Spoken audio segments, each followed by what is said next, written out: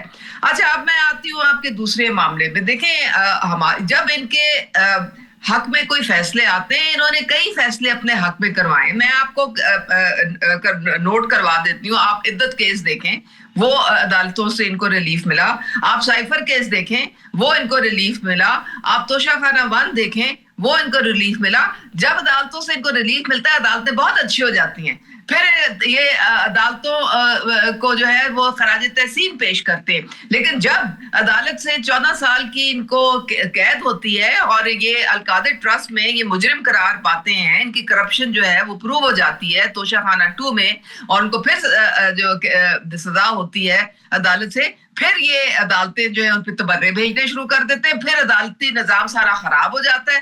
تو یہ پرانی عادت ہے نا ان کی کہ جس الیکشن کا بھی یہ حال ہے، جہاں جس سیٹ سے یہ جیت جائیں گے وہاں سے فری اینڈ فیئر الیکشن ہے، جہاں سے ہار جائیں گے وہ دھاندلی شدہ ہے۔ تو یہ ان کا وتیرہ ہے، تو اس لیے ان کا کچھ نہیں کیا جا سکتا۔ 5 لوگ ان کے نکلتے ہیں، 10 لوگ ان کے نکلتے ہیں، پھر یہ کہتے ہیں کہ جی ہمارے خلاف آپ کارروائیاں کریں، کوئی ان کے خلاف کارروائیاں نہیں ٹھیک ہے۔ بس اب ٹائم میرے پاس، عظمیٰ صاحبہ میں چاہوں گا کہ آپ اس پہ بھی تھوڑا سا کمنٹ کر دیجئے، سوائے این آر او کے مانگنے کے اور ان کو کام ہی کوئی نہیں ہے۔ ٹھیک ہے، میں چاہوں گا ان کا اب ہمیں نہیں سمجھ آتی کہ یہ کس رخ کون پارٹی چلا رہا ہے، کون یہ۔ عظمیٰ صاحبہ ٹائم تھوڑا سا شارٹ ہے، مجھے ایک سیگمنٹ اور کرنا ہے، میں آپ چاہوں گا کہ صرف ایک سوال کا آپ بھی یہیں سے جواب دے دیجئے، شارٹ سا جواب دیجئے گا۔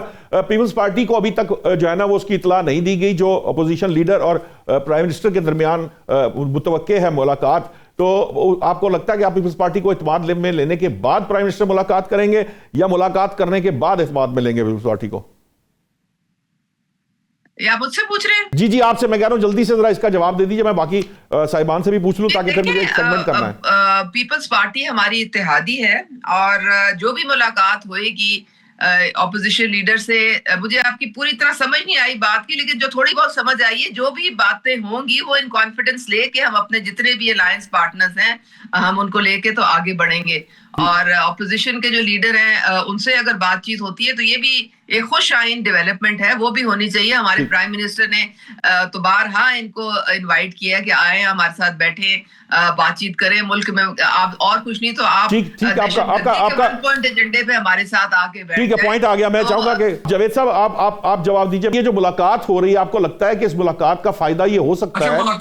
ملاقات نشاط بھائی، ملاقات یہ ہونی ہے اور یہ آئندہ چند دنوں میں یہ ملاقات ہوگی، اور اس میں اپوزیشن لیڈر کے جو ہے وہ مشاورتی عمل بھی جو ہے وہ کیا جا رہا ہے، لیکن پیپل پارٹی کو بتانے کی ضرورت نہیں ہے. ہمارے جو نون لیگ سے بات ہوئی اور جو باقی لوگ جو ہے جب اسلام آباد میں جو چیزیں چل رہی ہیں کہ اپوزیشن لیڈر جو ہے وہ پارلیمنٹ کا حصہ ہیں اور ان سے ملاقات کرنا یا ملاقات کے لیے بلانا یا پارلیمنٹ کے اندر جو ہے وہ ہینڈ شیک کرنا، اس میں پیپل پارٹی کے ساتھ مشاورت کرنا یا اس سے پرمیشن لے کے ملاقات کرنے کی ضرورت نہیں ہوتی.